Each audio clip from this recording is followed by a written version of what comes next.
Bom dia. Nesse vídeo nós vamos falar do sistema respiratório.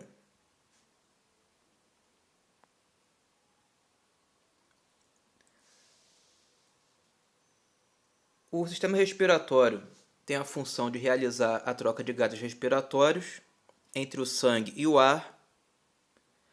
E esse processo é chamado de hematose. O sistema respiratório é dividido em porção condutora e porção respiratória.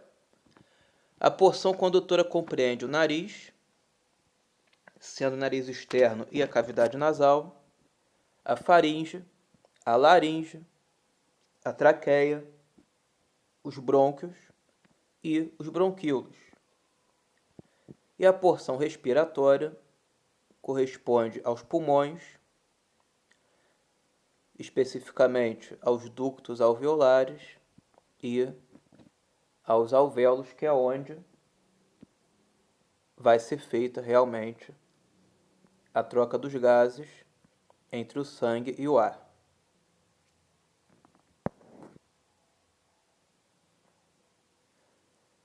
O nariz tem a forma de uma pirâmide de base inferior. O ápice corresponde à ponta do nariz. A raiz é a parte superior da pirâmide. O dorso é a parte que vai do ápice até a raiz do nariz. Lateralmente ele possui uma asa direita e outra esquerda. As narinas são as aberturas do nariz e as entradas das narinas são chamadas de vestíbulos, que possuem pelos chamados de vibríças. Então, é importante ter em mente que a abertura das narinas no meio externo é chamada de vestíbulo nasal. Então, a entrada do ar pelo nariz para o nariz é chamado de vestíbulo nasal. E esse vestíbulo ele é rodeado por alguns pelos chamados de vibríças. E as vibríças, junto com o muco que é produzido pela própria mucosa que reveste o interior do nariz, vai reter partículas sólidas que são inaladas junto com o ar. Então o muco e essa formação de pelos, que são as vibríças, vão prender essas partículas, impedindo que elas avancem até as vias respiratórias mais internas. Isso impede um ar mais inadequado para se respirar. Então, com essa filtragem que é feita, você tem um ar mais limpo chegando até essas vias respiratórias. Então, a função dos pelos, que são as vibríças, e do muco é fazer a filtragem, a limpeza do ar.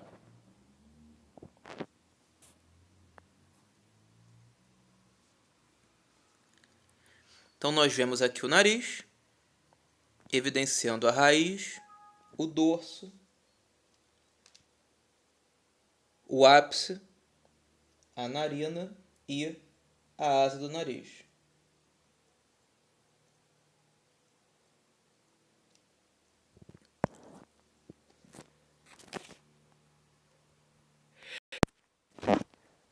Cavidade nasal. A cavidade nasal possui as conchas nasais, superior, média e inferior, que são 3 saliências ósseas revestidas de mucosa junto à parte medial da cavidade nasal. Abaixo das conchas correspondentes, há espaço chamado de meatos.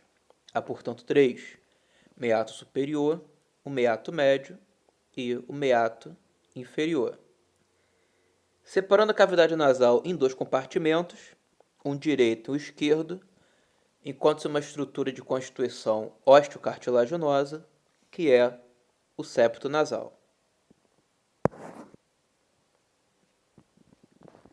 Então, nós podemos observar nesse corte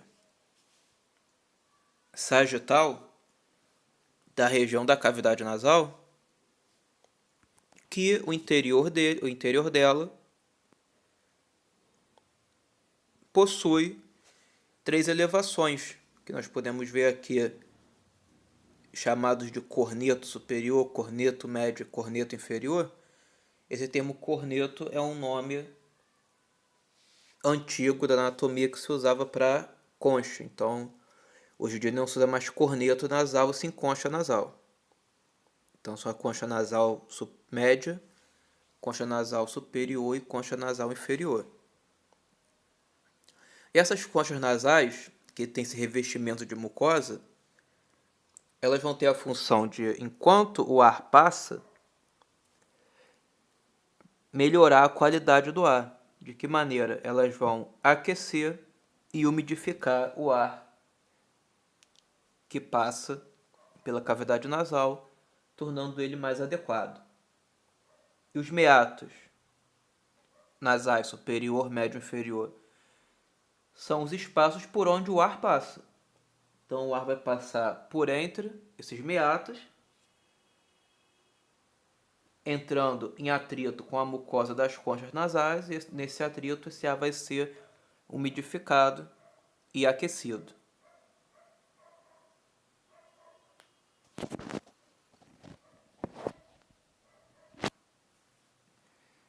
Seios paranasais.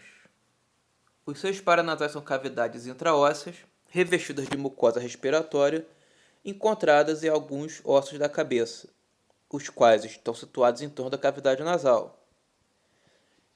Encontre essas cavidades nos ossos pneumáticos próximos da cavidade nasal. Elas contêm ar no seu interior e se comunicam com a cavidade nasal. Então, os seios paranasais, que são também conhecidos como seios da face, são cavidades no interior de alguns ossos da cabeça.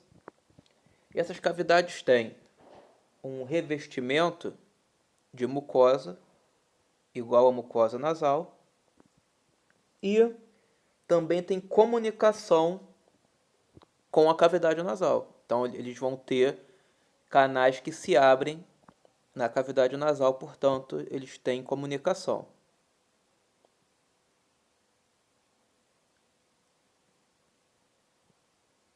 E é por isso que, eventualmente, algumas infecções respiratórias podem chegar até os seios paranasais também.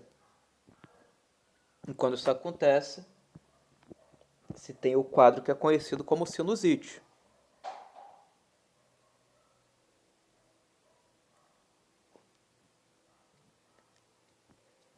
E quando esses seios paranasais ficam infeccionados,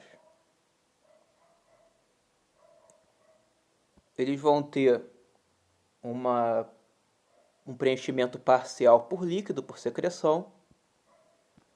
E como originalmente eles têm o ar como conteúdo, isso gera um nível hidroaéreo, onde o líquido que é mais pesado vai ocupar a parte mais inferior e o ar que é mais leve vai ocupar a parte mais superior.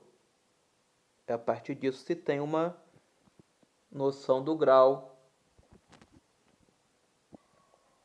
de comprometimento que a sinusite está causando, quanto avançado que ela está. E para isso, para se identificar essa situação, é utilizada a radiografia de seio da face. Essa rotina radiográfica vai visar justamente verificar o nível hidroaéreo nos seios paranasais quando a pessoa apresenta esses sintomas de sinusite. E quais são os ossos que vão possuir esses seios paranasais? Vão ser o frontal, o esfenoide, o etimoide e as duas maxilas. Então, os seios paranasais vão ser o seio frontal, o seio etimoidal, o seio esfenoidal e os seios maxilares.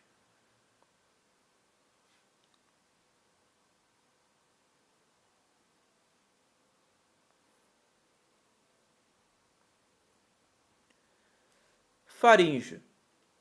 Divide-se em nasofaringe, orofaringe e laringofaringe, sendo que somente as duas primeiras fazem parte do sistema respiratório.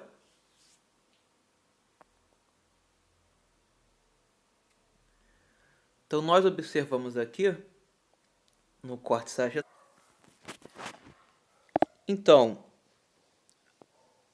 a faringe vai se dividir em nasofaringe, orofaringe e laringofaringe, que vão demarcar as relações dessa estrutura com outras regiões por onde ela faz passagem, para se atribuir o nome do segmento da faringe. Então, a primeira porção é a nasofaringe, porque tem relação de proximidade com a cavidade nasal. A segunda é a orofaringe, porque tem relação de proximidade com a cavidade oral. E a terceira é a laringofaringe, porque tem uma relação de proximidade com a laringe, que é outro tubo que nós vamos falar logo também. E nós vemos também aqui na cavidade nasal a divisão, né, que faz os dois compartimentos da cavidade nasal, direito e esquerdo, né, que é o septo nasal. Então nós podemos ver o septo nasal nessa imagem também. As tonsilas. São 3 tipos de tonsilas que nós temos no sistema respiratório. As tonsilas palatinas, tonsilas faríngeas e tonsila lingual. São estruturas linfáticas que fazem a retenção de micro-organismos presentes no ar. Então as tonsilas vão ser estruturas pertencentes ao sistema linfático e que vão fazer essa retenção de micro-organismos presentes no ar que é inalado. Então nós podemos ver aqui que a tonsila faríngea está no final da cavidade nasal. Então ela vai realizar retenção de micro-organismos no ar que é inspirado pelo nariz. As tonsilas palatina e lingual estão no final da cavidade oral. Portanto, vão fazer retenção de micro-organismos presentes no ar que é inalado pela boca. Sobre as tonsilas faríngea e palatina, tem algumas relações clínicas interessantes, né? A tonsila palatina, ela era chamada antigamente de amígdala. E foi muito comum durante um tempo, como a tonsila palatina, né, a antiga amígdala, é uma estrutura que eventualmente acabava infeccionando e causando algum incômodo. E por que ela infecciona? Porque ela vai reter micro-organismos, né? Então ela pode acabar infeccionando de fato. Algumas pessoas removiam ela cirurgicamente, inclusive de crianças, né? Hoje em dia isso só é feito em caso realmente em que a pessoa tenha tonsila palatina com inflamações muito recorrentes, né? Foi feita de forma geral, como era antes. Porque você sabe que você, quando faz isso, está removendo uma barreira de proteção do seu corpo. Então não é algo muito indicado, a não ser em casos de necessidade real. E a tonsila faríngea, que era chamada de adenoide, ela pode, em alguns casos, acabar crescendo demais, hipertrofiando, começar a crescer e obstruir parcialmente a passagem da cavidade nasal para faringe. E a pessoa tem dificuldade em expirar o ar pelo nariz, quando isso acontece. E aí o que se faz? Uma cirurgia para remover a parte a parte excessiva da tonsila faríngea que desenvolveu demais naquela pessoa. E isso, quando se acontece esse quadro, que vai se fazer a remoção de parte da tonsilila faríngea, existe um termo popular para isso que eu não escuto tanto mais, né? Mas antigamente as pessoas falavam bastante, que era tirar a carne do nariz. Então essa carne no nariz que as pessoas falavam antigamente era a tonsila faríngea, que em algumas pessoas ela acaba crescendo muito, além do necessário. E aí atrapalha a respirar. E aí quando acontece isso, se remove uma parte dela cirurgicamente.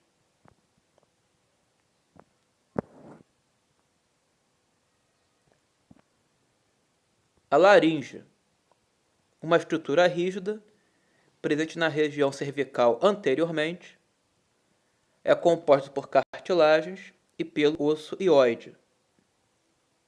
Conduz o ar respirado para a traqueia e produz o som da fala através das pregas vocais. Então nós podemos ver aqui duas imagens, né? A mais da esquerda é uma imagem anterior e a da direita é uma imagem lateral. Então nós vemos duas imagens da laringe. Então a laringe é um tubo osteocartilaginoso, composto pelo osso hioide e por algumas cartilagens, sendo que as principais são a cartilagem epiglote, a cartilagem tireoide e a cartilagem cricoide.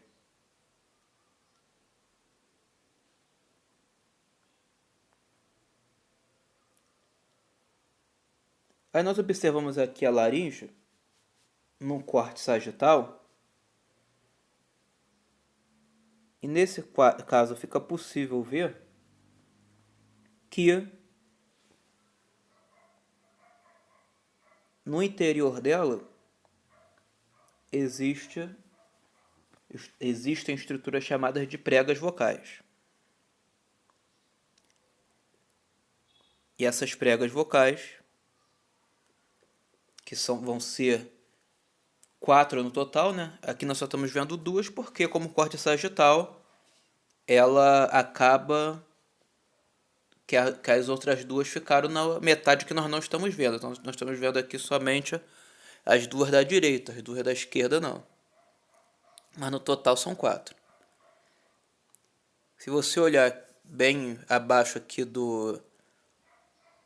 da marcação própria da laringe, né, onde está escrito laringe, a seta apontando, um pouquinho abaixo você vê 2 pregas, 2 elevações de tecido, como se fossem os lábios de uma boca mesmo, né? Essa parte superior, ela vai ser chamada de prega vestibular e a inferior de prega vocal. Ou pode ser chamado também a superior de prega vocal falsa e a inferior de prega vocal verdadeira. Então pode ser referido dessas 2 maneiras. E qual a importância delas? Essas pregas vocais são responsáveis pela produção do som da fala. Então, quando nós estamos falando, o que está acontecendo na laringe? O ar está passando por ela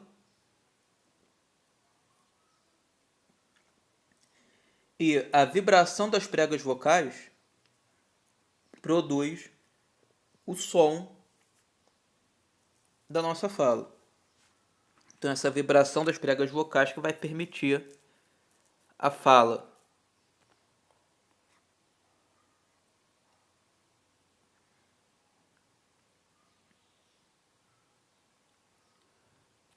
E outra coisa importante sobre elas é que elas vão ter uma diferença no homem e na mulher a partir do período da puberdade. Então, o que vai acontecer de diferente? Durante a puberdade, nos homens, as pregas vocais vão ter uma hipertrofia, elas vão crescer. E esse crescimento delas vai ter 2 consequências. A primeira é o tom de voz mais grave. Então vai haver um engrossamento da voz do homem a partir da puberdade por conta dessa hipertrofia das pregas vocais. Além disso, isso também vai ter um efeito visual na anatomia da laringe, que é o seguinte: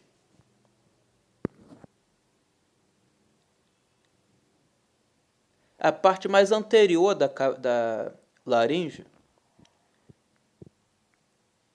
que é a parte da extremidade da cartilagem tireoide, ela é chamada de proeminência laríngea, que é essa parte mais anterior da laringe, por isso é proeminência laríngea.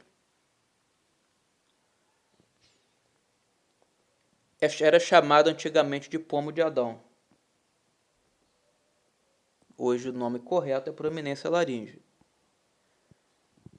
Como as pregas vocais do homem sofrem essa hipertrofia, essa proeminência laríngea ela tende a ficar mais anteriorizada no homem do que na mulher. A mulher também tem o mesmo ponto anatômico, a proeminência laríngea, mas no homem ela tende a ser mais anteriorizada pelo aumento das pregas vocais e, portanto, também mais visíveis externamente. Então, a proeminência laríngea ela é mais perceptível no homem do que na mulher por conta dessa hipertrofia das pregas vocais.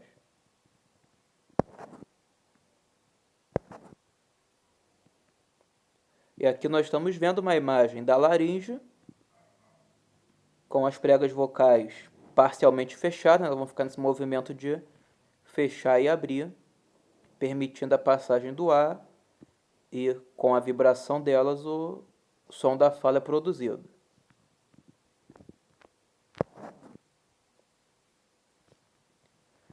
Traqueia é um tubo cartilaginoso que dá continuidade à laringe.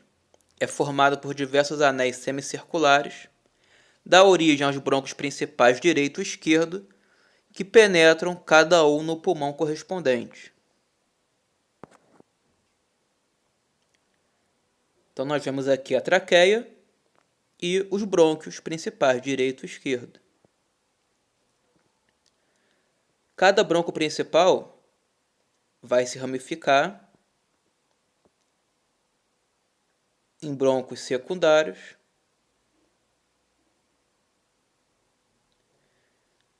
posteriormente em brônquios terciários, para depois se ramificar nos bronquíolos e dos bronquíolos para formar os ductos alveolares, onde vai se ter efetivamente com os alvéolos a troca gasosa. Então, quando a gente fala lá no começo, em porção condutora e porção respiratória, quer dizer que todo o ar que ocupa a porção condutora, que fica parado ali, que não vai até a porção respiratória, vai ser expulso da mesma maneira, sem sofrer troca gasosa. É por isso, por exemplo, que em casos de afogamento ou de parada respiratória, a respiração boca a boca pode ser uma manobra que vai salvar a vítima daquele processo. Porque quando se insufla o ar na vítima que está sofrendo aquele problema, a maior parte do ar que vai chegar, que vai ser expirado pela pessoa que está socorrendo, é um ar que não sofre troca gasosa. Então vai ser um ar rico em oxigênio que vai chegar nos pulmões daquela pessoa e pode melhorar o quadro dela, de repente salvar a vida dela.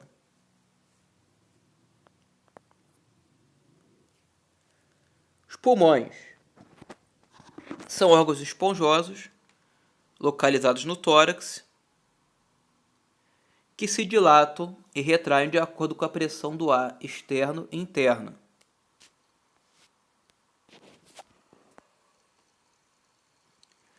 Então, nós vemos aqui os pulmões, né? O pulmão direito e o pulmão esquerdo.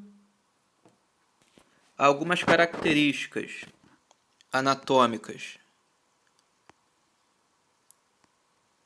nos pulmões que diferenciam direito e esquerda, bem claro, do lado onde cada um está. O pulmão esquerdo, ele tende a ser mais achatado e mais comprido. Então, ele é menor no sentido laterolateral e maior no sentido longitudinal. E o pulmão direito, ele tende a ser mais largo e mais achatado do que o esquerdo. Isso acontece por quê? Porque o pulmão esquerdo, ele vai dividir espaço com o maior volume do coração, então ele acaba não tendo muito espaço para os lados para se desenvolver. Enquanto que o pulmão direito, ele acaba sendo pressionado inferiormente pelo fígado, que vai estar ali por baixo do diafragma, né? Mas onde repousa o pulmão direito. E como o fígado é um órgão muito grande, ele acaba não dando muito espaço para o pulmão direito se desenvolver no sentido longitudinal. Então, os pulmões têm essa diferença também em termos de formato, né? Onde o esquerdo ele vai ser mais comprido e achatado, e o direito mais largo e curto.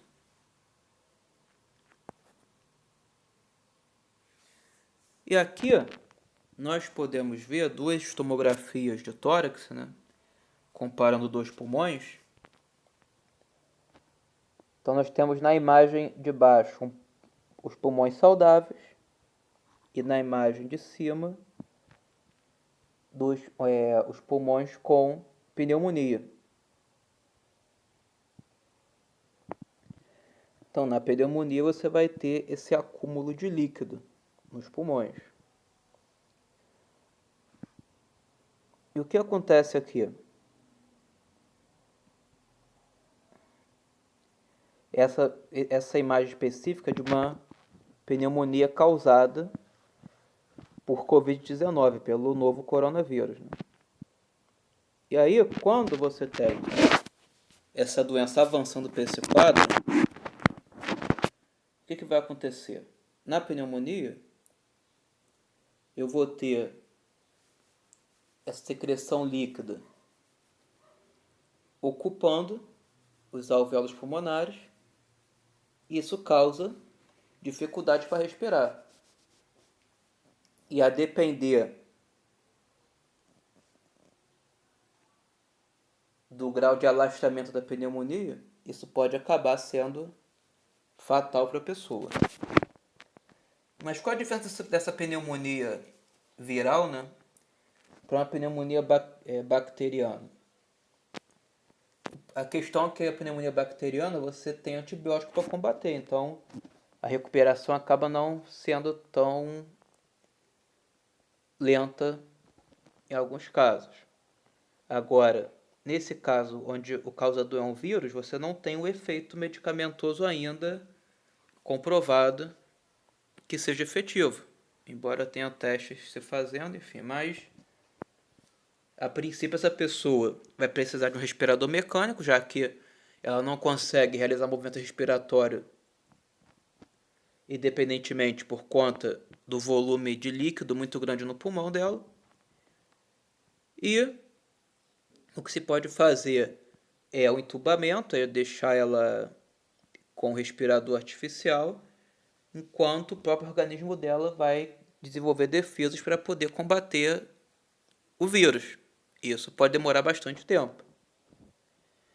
E quando você tem uma situação dessa, com o vírus que se espalha muito rápido, o que você tem como consequência provável disso? Você vai ter muita gente chegando ao hospital em estado grave, e como esses pacientes ocupam os leitos de terapia intensiva por muito tempo, vai acabar que o sistema de saúde não dá conta de atender a demanda. E aí vai morrer muita gente. Não só pela própria Covid-19, como por outras doenças também. Porque não é porque você tem uma pandemia de uma doença que as outras tiram férias, né? Então estão todas aí. Os AVCs vão continuar acontecendo, os infartos do miocárdio vão continuar acontecendo, as hepatites, o câncer, a AIDS vão continuar acontecendo e, inclusive, doenças que já são tradicionais, né? No Brasil, Zika, dengue, chikungunya vão continuar acontecendo também. E isso leva a um caos generalizado, se não é feito nada a respeito, né? Então as medidas de restrição de convivência social hoje, elas têm essa visão, esse objetivo, né? Que é alongar o espaço entre as contaminações para dar tempo de atender todo mundo. O objetivo é esse. Então, justamente por isso que nós estamos no momento sem aula presencial, né?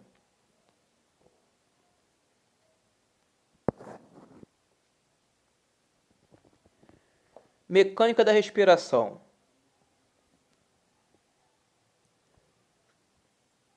Os movimentos respiratórios são a inspiração, que é a absorção do ar,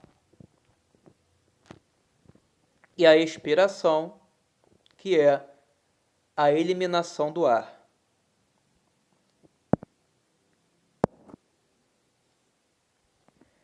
A inspiração. A inspiração ocorre quando os músculos diafragma e os músculos intercostais externos se contraem, aumentando a caixa torácica e diminuindo a pressão no interior da mesma. Dessa forma, o ar que está no meio externo é absorvido pelos pulmões.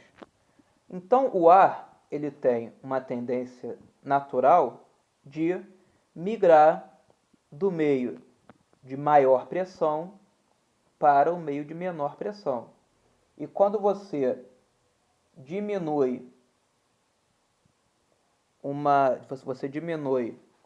a pressão no interior do tórax, expandindo o tamanho dele, naturalmente o ar que está fora vai entrar para o tórax.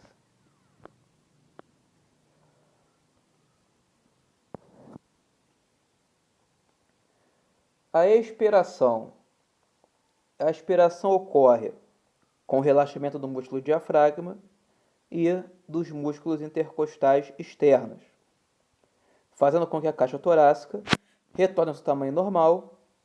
Assim, a pressão no interior da mesma aumenta, expulsando o ar dos pulmões. Então, quando os pulmões estão cheios de ar e a musculatura intercostal do diafragma relaxa, você tem o retorno do tórax ao seu tamanho normal e, com isso, a pressão dentro do tórax se aumenta e o ar vai ser expulso, ele vai sair do tórax pelo aumento da pressão que ocorreu no interior da caixa torácica. Nós observamos aqui então o diafragma. Ele é um músculo que vai estar inserido nas costelas torácicas e lombares e nas costelas torácicas e lombares não, nas vértebras torácicas e lombares e nas costelas, dividindo o tronco em duas cavidades, cavidade torácica e cavidade abdominal. E o diafragma vai ser o principal músculo da respiração.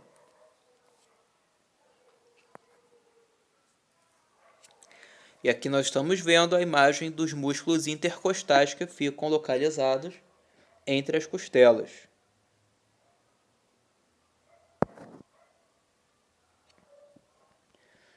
Os alvéolos são as partes terminais dos brônquios, onde através de capilares sanguíneos é realizada a troca gasosa, entre o ar respirado e o sangue. Dessa forma, o oxigênio presente no ar passa para o sangue e o dióxido de carbono presente no sangue passa para o ar. Então, nós temos a imagem aqui de um bronquíolo e, no final dele, os alvéolos.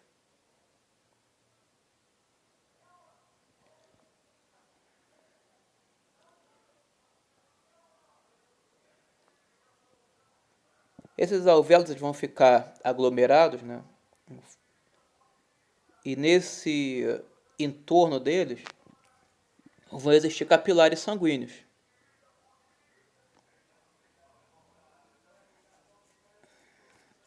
E esses capilares sanguíneos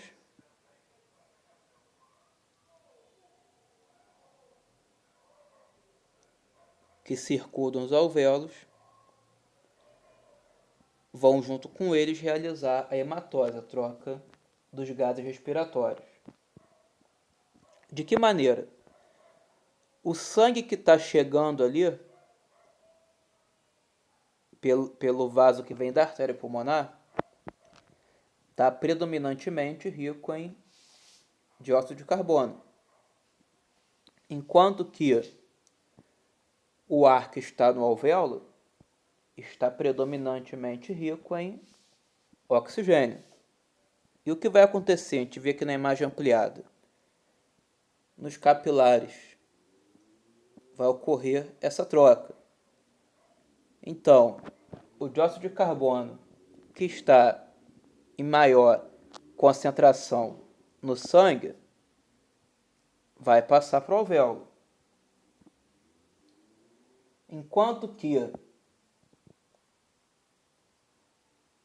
o oxigênio que está em maior concentração no alvéolo vai passar para o sangue. E aí vai ocorrer essa troca por diferença de concentração, ou seja, por difusão, um transporte passivo. O dióxido de carbono que está em concentração maior no sangue passa para o alvéolo, o oxigênio que está em concentração maior no alvéolo passa para o sangue. E aí, esse ar que está no alvéolo, que agora está rico em dióxido de carbono, em CO2, vai ser eliminado na expiração, depois que a troca é feita. Enquanto que nos capilares ocorreu a troca gasosa, agora esse sangue rico em oxigênio vai voltar pelas veias pulmonares lá para o átrio esquerdo do coração. O sangue rico em oxigênio, ele vai voltar pelas veias pulmonares lá para o átrio esquerdo do coração.